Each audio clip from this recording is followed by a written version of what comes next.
Paranormal experiences don't really work to a timescale, and therefore we invite you to listen to a Dark Minisode.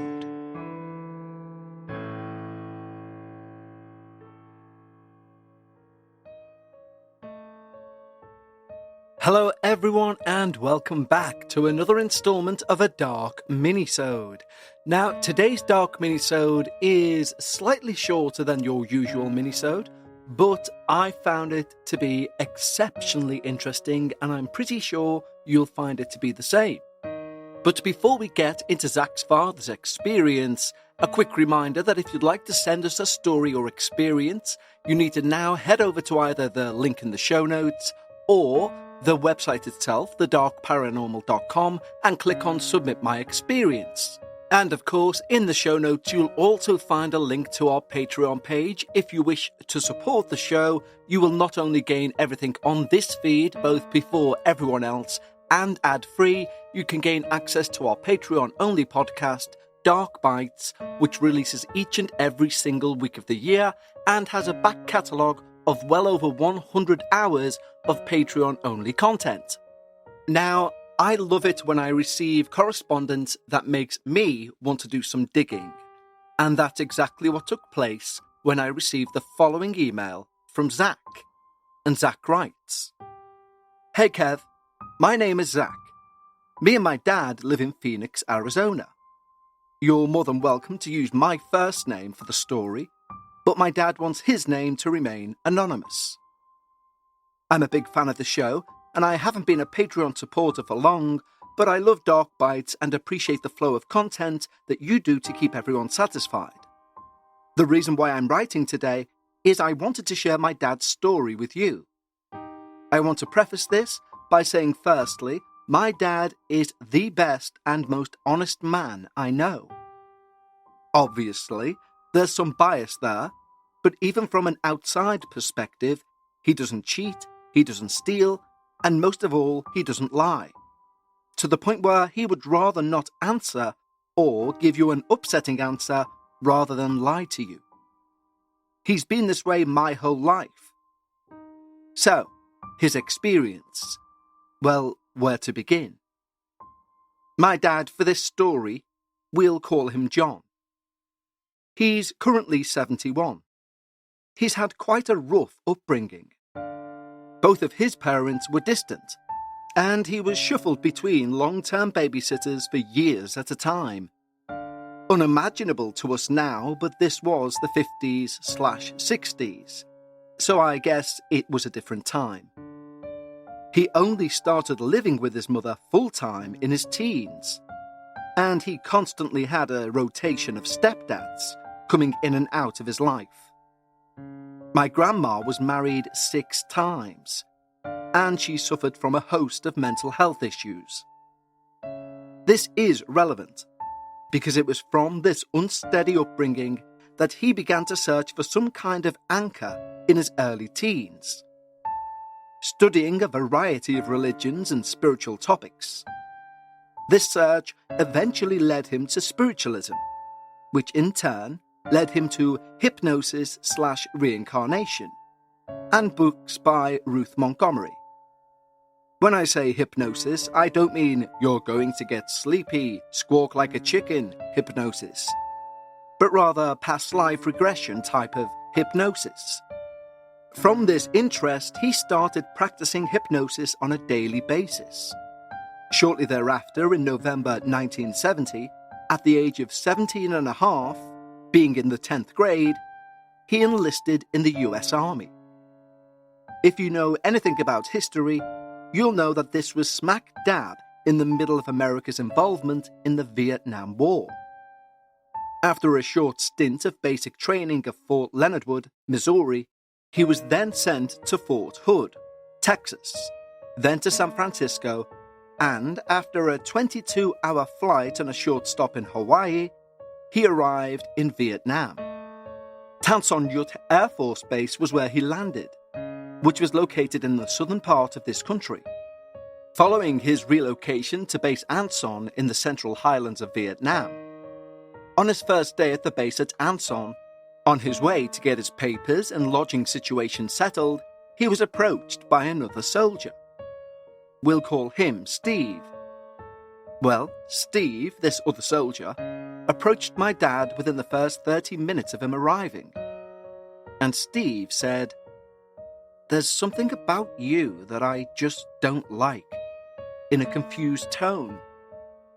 Well, my dad, being the curious and genuinely good-natured person, said, "Okay, well, why don't you come back to my hooch later and we can talk about it?" A hooch is like a barracks but with sectioned-off cubicle-like rooms, so the soldiers can have some privacy. The guy agreed and they went their separate ways.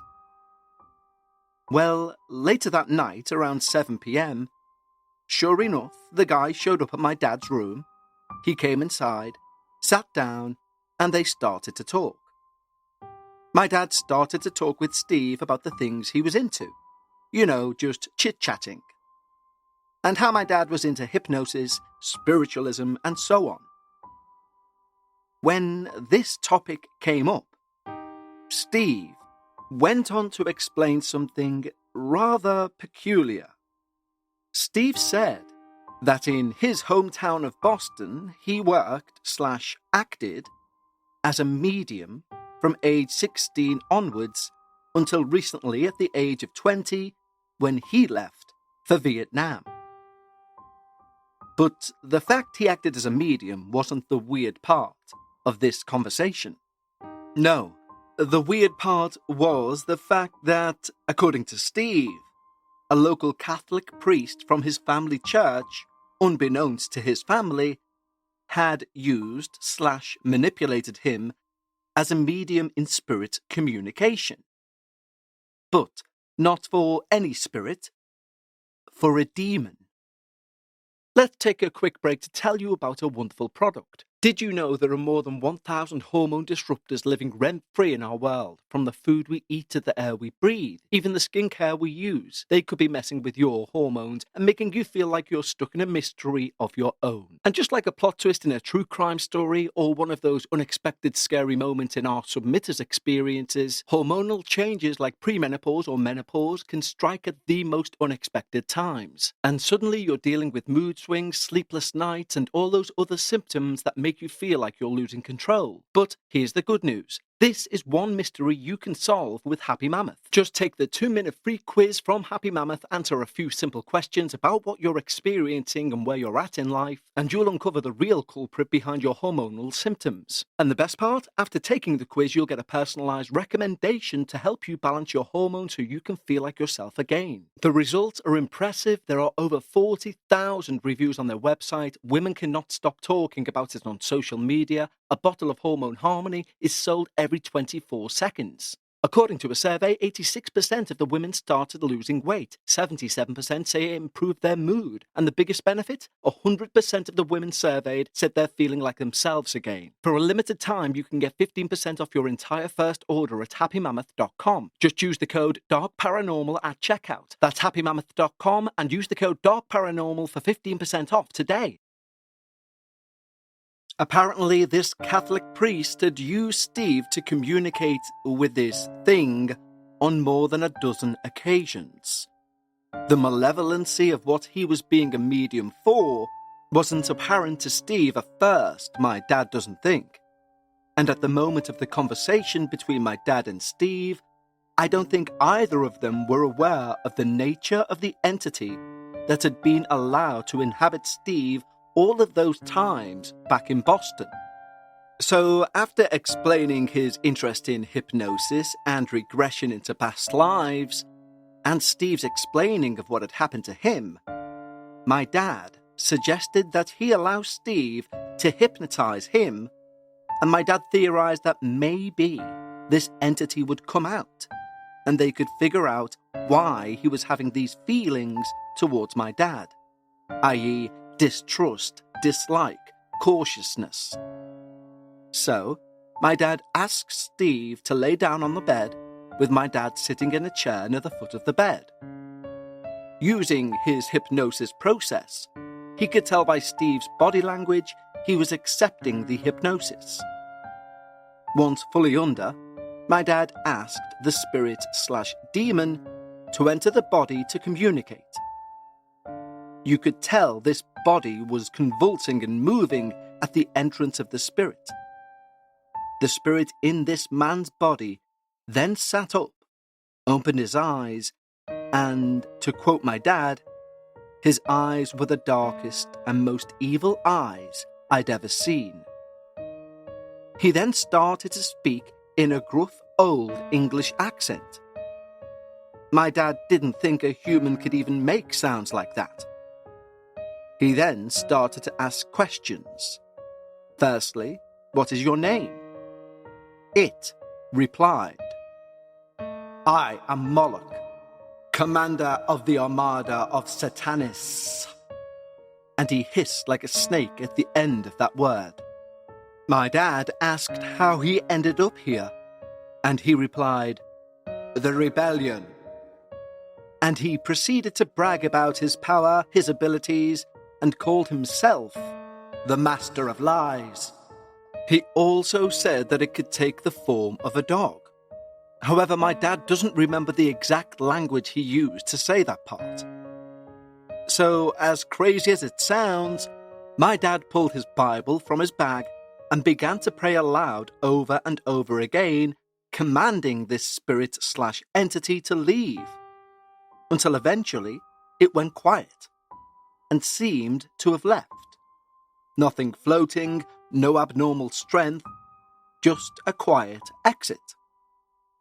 At the end of the encounter, my dad wasn't completely sure if his pseudo-exorcism worked.